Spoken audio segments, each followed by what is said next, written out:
Having recovered his political rights and with all convictions against him overturned, former Brazilian President Luiz Inácio Lula da Silva said he was the victim of the biggest legal lie in 500 years.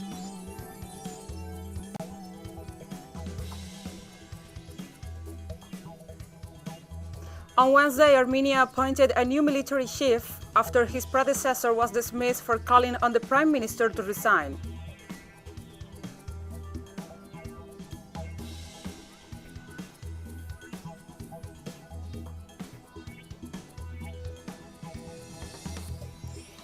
In Palestine, Israeli occupation forces demolished 2 inhabited Palestinian buildings in the West Bank village of Ein Shalbi on Wednesday.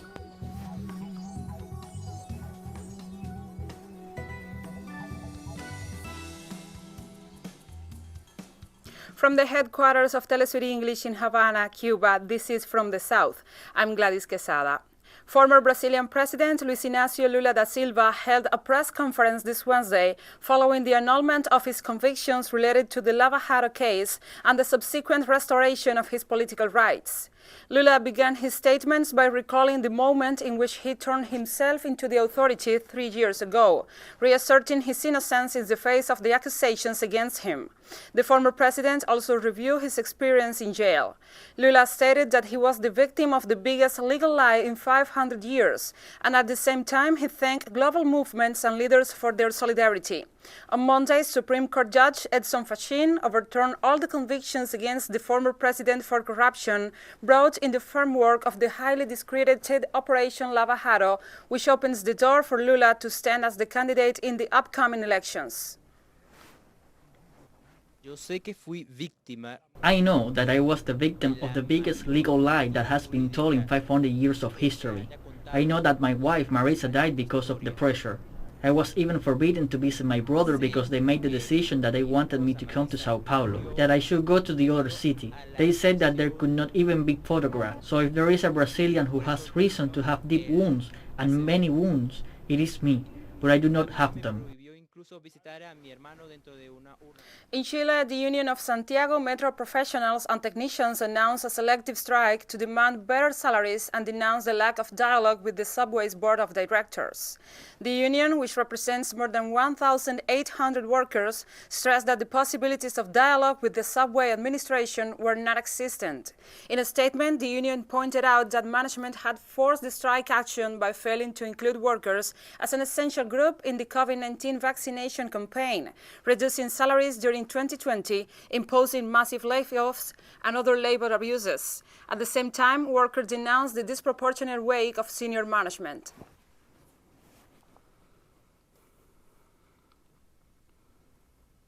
Honduran President Juan Orlando Hernandez on Wednesday denied allegations made by the U.S. prosecutor that he helped smuggle tons of cocaine into the United States. Hernandez took to Twitter describing the accusations as false testimonies and reiterating his claims that his accusers are using a magic key to avoid dying in a foreign jail. On Tuesday, New York prosecutor Jacob Godwill stated that in a federal court that the Honduran president was paid a $25,000 bribe in alleged drug trafficker Giovanni Fuentes, who is currently on trial. President Hernandez was first linked to drug trafficking at his brother Tony Hernandez's trial in 2019 by Leonel Rivera, the leader of a Honduran drug trafficking gang called Los Cachiros.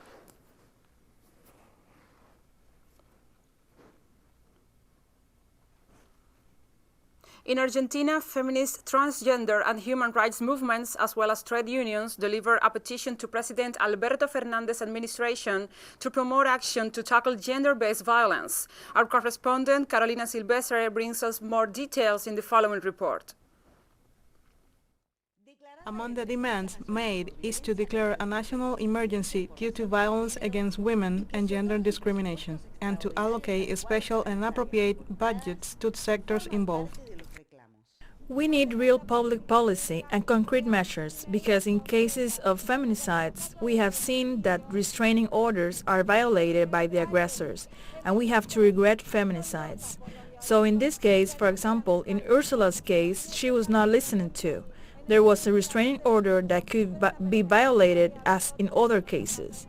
So we need to move forward preventive detention in cases of risk, to have some kind of record of complaints, to know the cases to be able to identify the perpetrators of violence. Systematic training in the field for all personnel involved in these cases is another demand.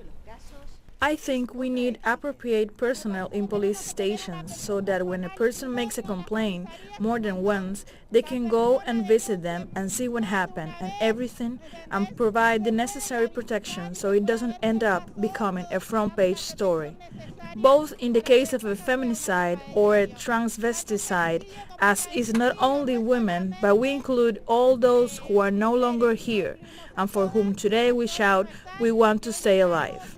Effective and real coordination between the judicial branch, courts and prosecutors, law enforcement and municipalities to tackle each case is another point which representatives of all ideologies agree on. How many more girls have to go through this situation before the laws are really taken seriously? Judicial reform is necessary, but there are a lot of laws that remain a dead letter because this same situation, because there is no respect, because the struggles women have been fighting for so many years and are embodied in these laws are not respected. They are not carried out in reality. Legal regulations such as those surrounding comprehensive sexual education, which should be taught in all educational institutions in the country, are not. It is something that has been calling us together for a long time. We have been demanding it for a long time, and today we reach a moment in which we say enough is enough. There can be no more patriarchal justice like we have now. We represent many women and comrades who cannot gather here, who are in the countryside, who are in different provinces of our country, but we fight under the same slogan, we are united. With a massive mobilization that took place a few days ago, hundreds of demonstrators demanded that the highest court of the country complies with the Micaela law and other measures to prevent more death. Carolina Silvestre, TeleSUR, Buenos Aires. In the framework of the 21st session of the Cuba Venezuela Intergovernmental Commission, Cuban President Miguel Díaz-Canel met with Venezuelan Vice President Delcy Rodriguez to discuss bilateral and multilateral issues. The Cuban president reiterated the commitment to solidarity with Venezuela, as well as the will to continue perfecting cooperation in the current political and economic situation, worsened by the consequences of COVID-19. Díaz-Canel also condemned the coercive and unilateral measures imposed by the United States against Venezuela. Meanwhile, the Venezuelan vice president condemned the strengthening of the illegal U.S. blockade against Cuba. During the meeting, the two officials studied the bilateral work agenda, including the progress of cooperation projects.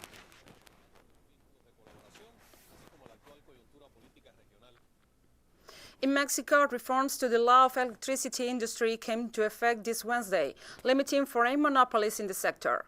The amendments to the sector regulations allow the Energy Regulatory Commission to revoke privately held self-supply permits governed by the previous electric power public service law that were obtained fraudulently.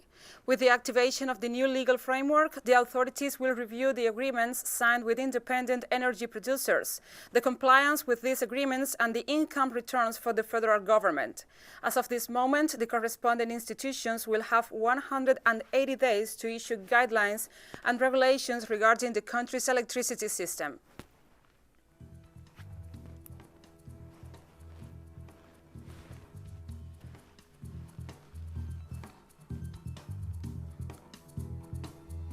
And we'll be right back after this very short break, so don't go away.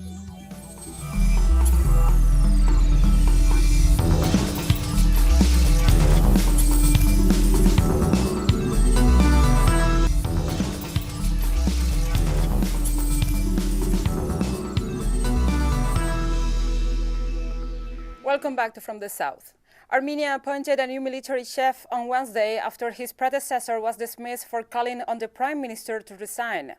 Prime Minister Nicole Pashinyan dismissed the Army's chief of staff last month, accusing him of staging a coup after he called for the PM to resign. The Army chief's call on February 25th sparked mass protests, with the Prime Minister's supporters and critics flooding the streets of the capital, Yerevan. Calls for the Prime Minister to leave his post began in November when he signed a Russian brokered ceasefire agreement with Azerbaijan that ended 6 weeks of fighting over the disputed Nagorno-Karabakh region.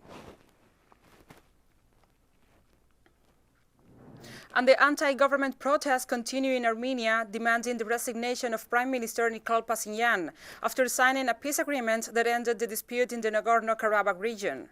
About 2,000 citizens joined the protests in the streets of the capital, Yerevan, again demanding the Prime Minister's resignation and for snap elections to be held. Pashinyan, a 45-year-old former journalist who came to power after leading large street protests in 2018 that ousted his predecessor, has defended the peace deal as the only way to prevent the Azerbaijani army from overrunning the entire Nagorno-Karabakh region, which lies within Azerbaijan but was under the control of ethnic Armenian forces backed by Armenia since a separatist war that ended in 1994. Citizen of the Republic of Armenia, I joined this struggle a long time ago. I came to support the statement of the Chief of the General Staff of the Armed Forces of the Republic of Armenia, all the armed forces who spoke out against the national government for the preservation of the sovereignty of the Republic of Armenia. And Russian President Vladimir Putin and his Turkish counterpart Recep Tayyip Erdogan vowed to improve cooperation as they launched the third phase of a new reactor at the Turkey's first nuclear power plant in Akkuyu via video conference this Wednesday. The two leaders each pressed a button on their office desk in Moscow and Ankara in a video link ceremony unveiling the third phase of the plant's construction project. The two countries signed an intergovernmental agreement in May 2010 for the construction of the nuclear power plant located in the southern coast of Turkey in Mersin province. Construction should be completed by 2026, the cost of which is estimated will be $20 billion.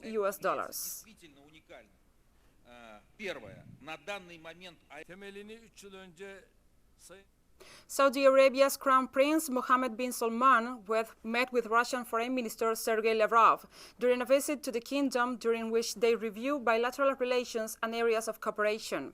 The two officials address issues of mutual interest as well as developments at the regional and international levels, in addition to coordinating efforts to enhance security and stability. The meeting was also attended by the Saudi Minister of Energy, the Minister of National Guard, the Deputy Minister of Defense, the Minister of Foreign Affairs, and Minister of State and member of the cabinet. On the Russian side, the meeting was attended by the presidential envoy to the Middle East and North Africa, the Deputy Foreign Minister, and the Russian ambassador to the country.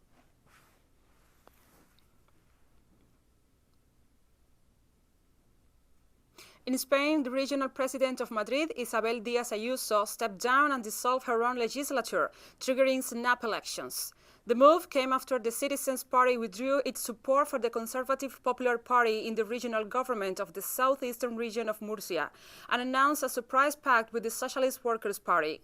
The Citizens Party then presented a vote of no confidence in the Murcia government, which, if successful, will give the party the regional presidency. The move sparked concern that the same will happen in Madrid, where Citizens was also in a coalition with the Popular Party of Ayuso, leading to her decision to step down and call an election for May the 4th.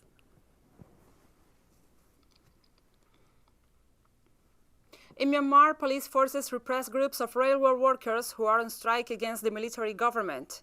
Thousands of heavily armed soldiers and police surrounded protesters in a residential area of Malwagan district in the center of the former capital, Rangoon. Railway workers, who have been an active part of the protest movement against the military takeover, denounced that at least 60 people have lost their lives during the brutal repression by security forces. They also stressed that their strike and street barricades will be maintained.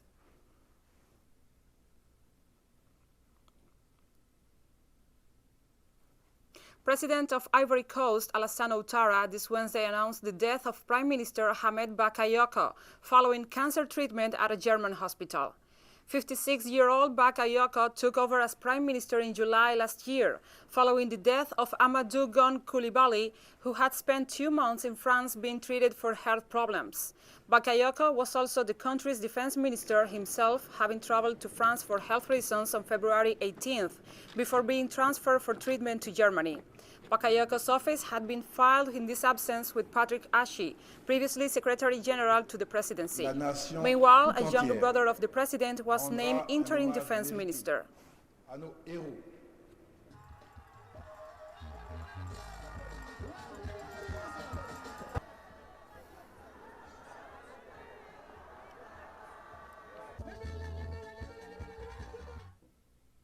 The United States Senate has confirmed Mary Garland as President Joe Biden's Attorney General, 5 years after the veteran judge was denied a seat on the Supreme Court.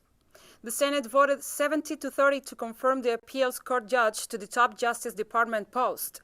Among the 20 Republicans approving the nomination was Senator Mitch McConnell, who in 2016, as the then Senate Majority Leader, blocked President Barack Obama from seating Garland on the nation's highest court.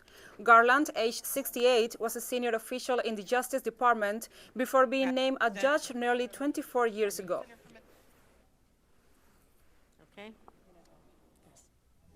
And we'll have more stories coming up after this final short break, so stay with us.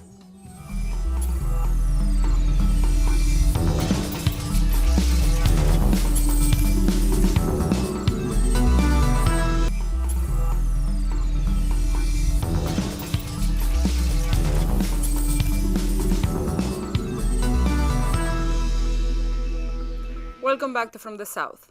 In Palestine, Israeli occupation forces demolished 2 inhabited Palestinian buildings in the West Bank village of Ain Shelby on Wednesday. Village residents denounced the latest illegal Israeli action after occupation forces arrived with 5 bulldozers, claiming that the buildings were located in a military area. Those affected stressed that the Israeli regime is constantly destroying Palestinian property and communities in order to establish more illegal settlements, displacing thousands of Palestinian families from their land. According to the United Nations Humanitarian Affairs Office, nearly 200 Palestinian homes in the occupied West Bank were demolished by Israel during the first 7 weeks of this year. Their government, Israel, is tyrannical, trying to displace people from their homes. They demolished houses on top of their owners and their sheep and water tanks. Our belongings were in the house. They got 5 bulldozers and destroyed the homes, saying this was a military area. We'll have to sit in the rain. What are we supposed to do? Isn't this what Israel wants? Isn't it? We had no shelter except these houses. Where do we go? This is what Israel wants. It is a small country, yet the world cannot stop it. This Wednesday, Yahya Sinwar was re-elected for a second term as the head of Hamas political bureau in the occupied Palestinian territory of Gaza. Hamas chief Ismail Haniyeh congratulated Sinwar and said the election marked as victory for the Islamic resistance movement, which has controlled Gaza since 2007. Haniyeh added that the movement's smooth internal election process demonstrated Hamas' seriousness ahead of Palestinian legislative elections set for May 22nd and the presidential election to be held on July 31st, representing the first Palestinian elections in 15 years. Sinwar, a former commander of Hamas' military branch, served more than 2 decades in an Israeli jail before he was released in 2011 as part of a prisoner exchange. Today, Yahya Sinwar was elected head of the Hamas movement in the Gaza Strip in a transparent and fair democratic election process, in accordance with the governing regulations and laws governing this process. These elections are held every 4 years, periodically on specific dates, and it is part of Hamas' deep belief in the need for people to choose whoever represents them in various bodies and platforms, which are evidence of Hamas' seriousness in completing the electoral process at the national level. Libya's parliament on Wednesday approved a unity government to lead the war-ravaged North African nation to December elections, hailed as a historic step towards ending a decade of chaos. After 2 days of intense debate under heavy security in the central city of Sirte, the parliament approved Prime Minister-designate Abdelhamid Dibbagh's cabinet, with 121 of the 132 lawmakers present voting in favor. The interim government must now tackle the country's many problems, from a dire economic crisis and soaring unemployment to crippling inflation, and wretched public services following the destruction caused by the 2011 NATO-led invasion of the country and assassination of the leader Muammar Gaddafi.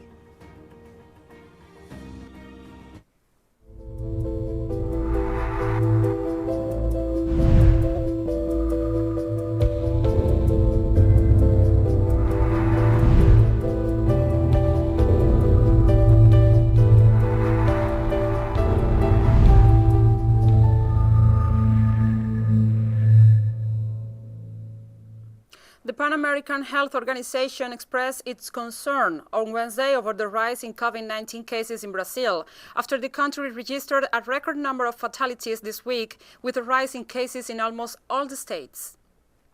We are concerned about the situation in Brazil, and it provides a sober reminder of the threat of resurgence. Areas hit hard by the virus in the past are still vulnerable to infection today. Cases are on the rise in nearly every Brazilian state. And over the last week, the country reported its second highest rate of infections and its deadliest day since the pandemic began. According to the Brazilian Health Ministry, the country registered a record 2,286 COVID-19 fatalities in the past 24 hours. A worrying surge of the virus in the South American country of 222 million, which has the world's second highest death toll, patched the figure past 2,000 for the first time. Many hospitals are close to breaking point as authorities struggle to deal with the increasing cases. The country also registered its third highest number of daily coronavirus infections this Wednesday at nearly 80,000.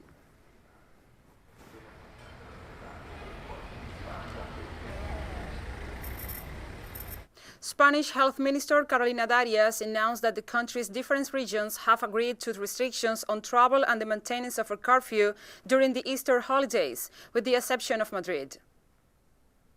The point of the agreement is that they be declared as coordinated actions in public health against COVID-19 during the period between 17 and 19 March 2021. In those territories in which it is a holiday on the 19th and 26th of March to April 9 throughout the country. Pakistan has begun vaccinating the over 60s with Sinopharm doses donated by China in the second phase of its vaccination campaign following the inoculation of the health workers. The rollout to members of the public comes as the country reported an increase in infections, with the temporary closure of schools announced in some cities, among other measures. What we have seen initially when the healthcare workers were vaccinating, we have seen some people have some reluctance for the vaccination. But now, have senior citizens, I'm saying that they are all very much interested for vaccination. And we have come to the end of this news brief. But remember, you can find this and many other stories on our website at telesurenglish.net. And also, if you feel so inclined, please follow us on social media, Facebook, Twitter, Instagram, and Telegram. For TeleSUR English, I'm Gladys Quesada. Thank you for watching.